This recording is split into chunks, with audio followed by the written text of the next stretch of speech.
En plein cœur de l'Indonésie, dans l'archipel de la Sulawesi, il existe un peuple appelé les Toraja. Ils momifient leurs morts et les gardent à la maison jusqu'à plusieurs années, pratiquent des combats et des sacrifices de dizaines de buffles avant d'enterrer leurs morts dans des falaises, des cavernes ou des arbres. Leurs rites funéraires millénaires peuvent coûter jusqu'à 1 demi-million d'euros et sont connus pour être aussi complexes que sanglants. Et c'est exactement là où on va se rendre. Bienvenue dans le pays Toraja, aux funérailles les plus dingues du monde. Âme sensible s'abstenir.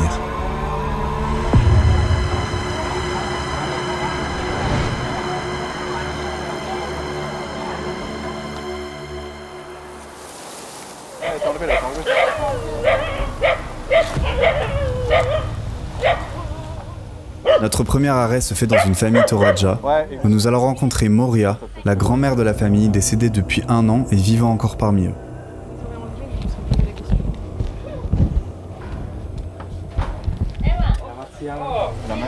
Selamat siang, Thomas. Thomas. Thomas. Ludovic.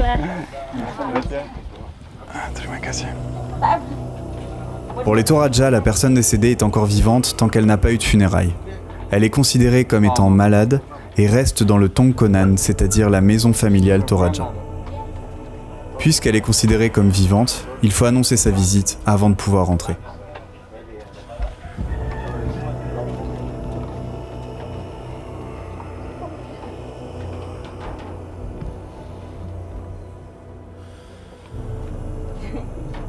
Lorsqu'un Toraja meurt, il devient ce qu'on appelle un Tomakula. Il est alors embaumé dans du formol comme momifié et il reste dans la maison familiale.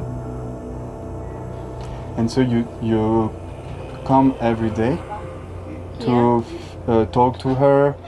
Yes, Okay, feed her and wow. Take the food. take the food. Okay, every day. Okay. Every day. Yes, every day. Et tous les jours, on vient lui rendre visite pour le nourrir et lui parler. Il reste ici jusqu'à ce que la famille ait organisé ses funérailles. The funeral will be in June, July. No. Oh,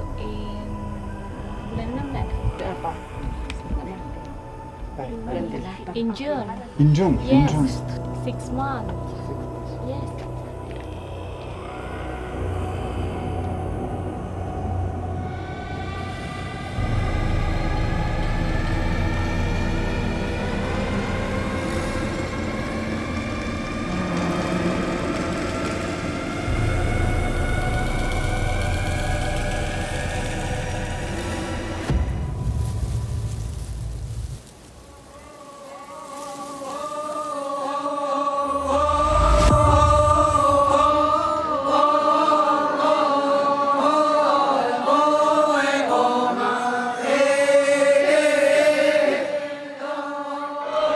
Une danse pour la cérémonie, là ils viennent de tuer un buffle.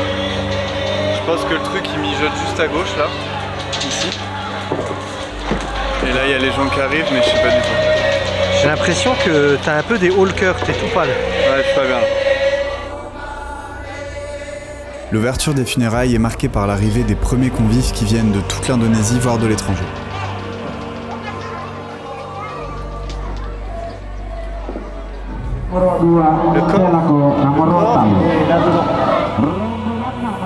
Le corps est toujours entreposé dans le Tongkan. Tout autour sont construits en bambou une dizaine de bâtiments pour accueillir les centaines d'invités, les cuisiniers, les artistes, les serveurs. Here in this one. And today is receiving this. Probably also tomorrow. After tomorrow slaughtering. I think we come here to see. Not many people for slaughtering. Okay. Only family and then people from the village. Okay. Yeah, but today like many people who come from somewhere, from everywhere. Rantepao, from... Le premier jour des funérailles est surtout marqué par ces combats de buffles en arène qui clôturent la journée. Alors pour nous, c'est le moment de prendre des forces avant d'aller y assister. Tu vas te faire goûter du vin? Ouais, du vin de palme. Putain, je suis en train de goûter tout et n'importe quoi. Je sens qu'il va falloir que j'ai confiance en mon ami.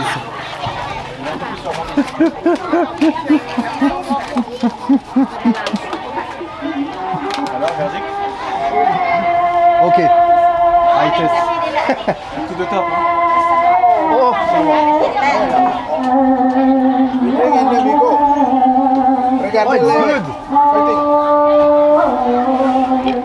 Pardon. Voilà, tu vois, ça commence. On va où là? Bon alors on va voir des buffles s'entretuer, parce qu'on n'a pas vu assez d'horreur encore aujourd'hui. Mais pourquoi? Pourquoi? C'est traditionnel. Qu'est-ce que tu veux que je te dise? Alors on fait honneur à la tradition.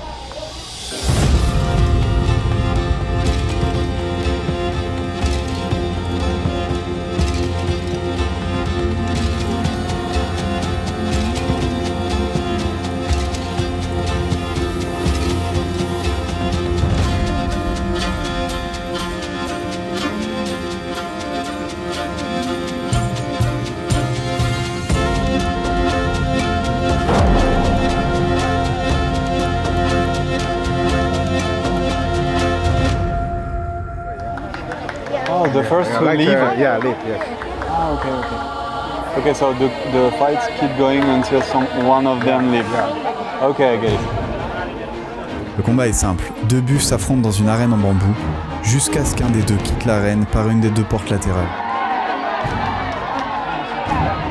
C'est aussi l'occasion pour beaucoup de personnes de faire des paris, et l'argent passe de main en main à chaque combat. Là le mec dans sa main il avait je pense 1 million. Mais assister au combat peut être vraiment dangereux, car il n'est pas rare qu'un des buffles, lancé en pleine course, écrase des spectateurs lorsqu'il fuit en dehors de l'arène.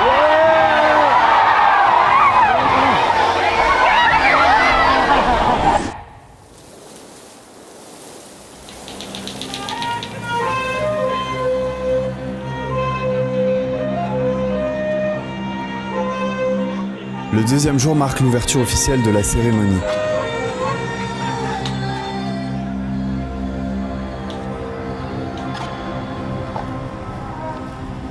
Les funérailles Toraja coûtent si cher que des familles travaillent partout en Indonésie, voire à l'étranger.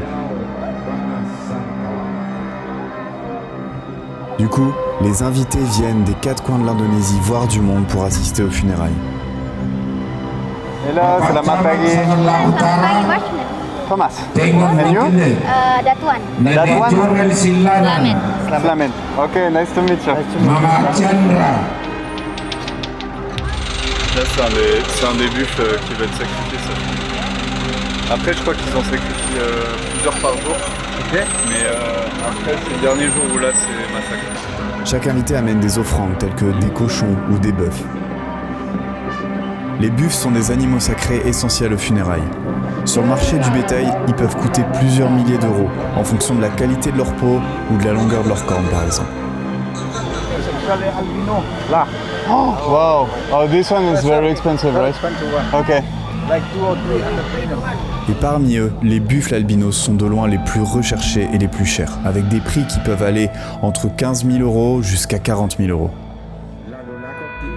La personne décédée est installée en hauteur auprès de sa famille proche. Selamat pagi.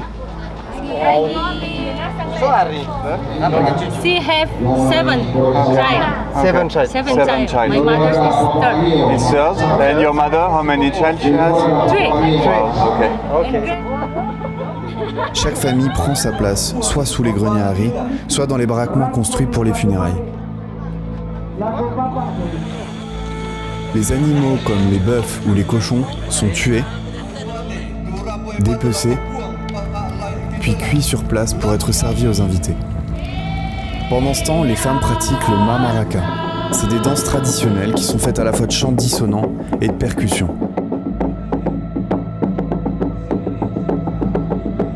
Les centaines d'invités viennent ensuite rendre hommage au défunt et à sa famille proche.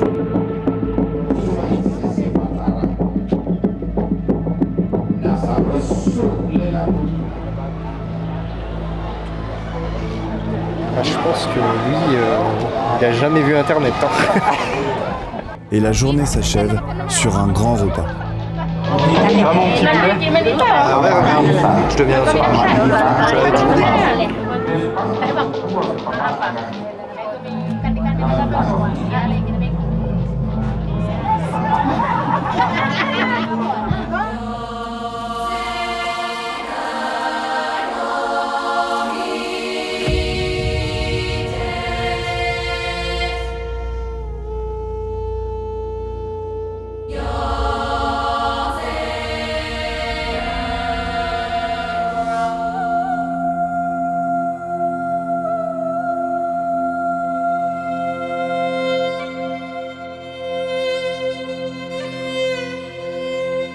Lorsque le buffle sacré rend son dernier souffle, les portes de Puya, c'est-à-dire le paradis, s'ouvrent et l'âme peut enfin passer dans l'autre monde. Le buffle est le seul animal suffisamment fort pour pouvoir ouvrir les portes du paradis. Sans cela, l'âme reste coincée entre les deux mondes, attendant qu'un membre de la famille sacrifie un buffle. Les hommes qui sacrifient les buffles sont appelés les Tomatingoro. Ils sont entraînés pour tuer les buffles en un seul coup de lame. Le nombre de buffles sacrifiés dépend de la classe sociale de la famille. Pour les basses classes, on recommande 2 buffles, tandis que pour les hautes, cela monte jusqu'à 30.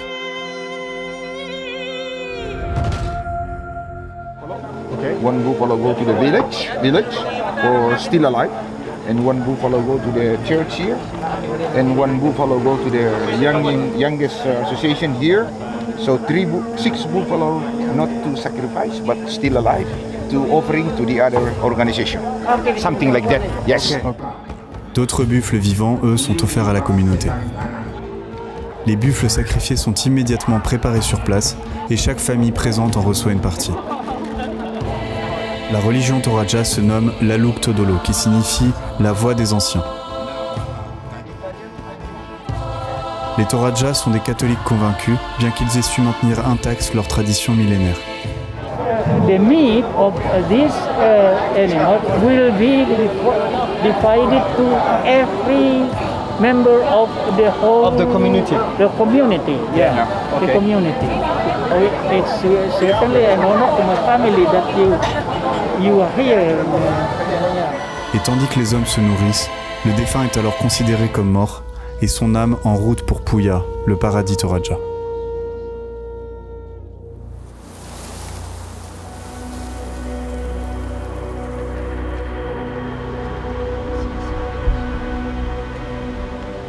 Donc minimum 32 buffles sacrifiés pour être ici. C'est the Wall of Fame quoi.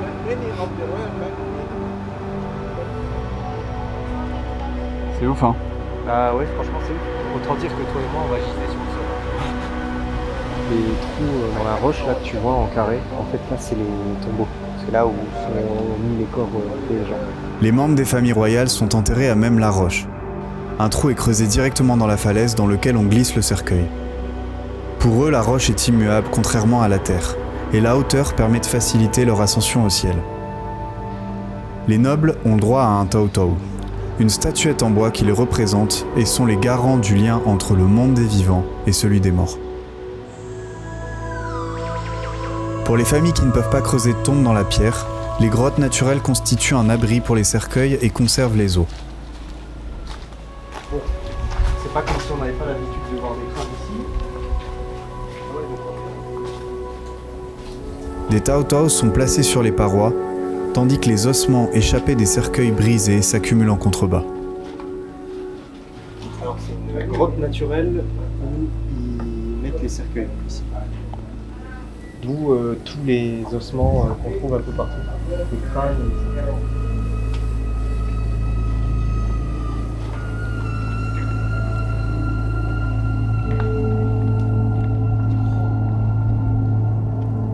Et tandis qu'on s'enfonce dans les méandres de cette grotte, on voit des cercueils qui ont été amenés jusqu'ici, dans les tréfonds de la terre.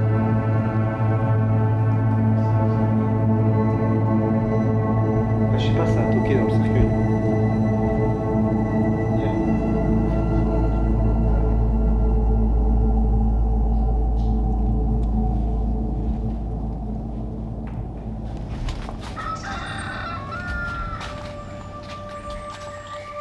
C'est un tombeau, c'est des tombeaux d'enfants dans les arbres.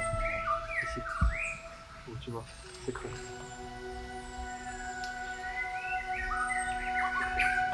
So when the baby dies, people having kids. Dans la culture Toraja, lorsqu'un nouveau-né meurt avant d'avoir des dents, les Toraja creusent une tombe dans un arbre pour l'y déposer. Cet arbre s'appelle le sipaté. L'arbre devient alors la nouvelle mère de l'enfant, qui continuera de grandir à travers lui. And Sipate, it's the name of the tree. Because this is belong to the one village, not belong One to village. the one family, but many villages, like 2-3 villages. Because every village they have own tree like this, but many of them just felt. And then when the tree dead and then felt, also the baby is already away up to the sky, the soul.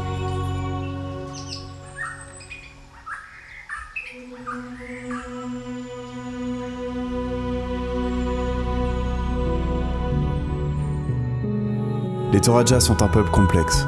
Pour plusieurs d'entre eux, les rites sacrificiels pouvaient s'avérer choquants. Et pourtant, contrairement à beaucoup de peuples, ils ont su embrasser la modernité tout en gardant intacte leur tradition ancestrale. À travers elle, ils maintiennent un lien profond et immuable avec leurs ancêtres et l'ensemble de leurs familles, amis, voisins. Nous faisons nous-mêmes nous questionner sur nos propres pratiques, la place accordée à nos défunts et l'importance que nous donnons à notre communauté. Patu lokal mintu anak tomate melakukan alam ke solaha todi rombongan ada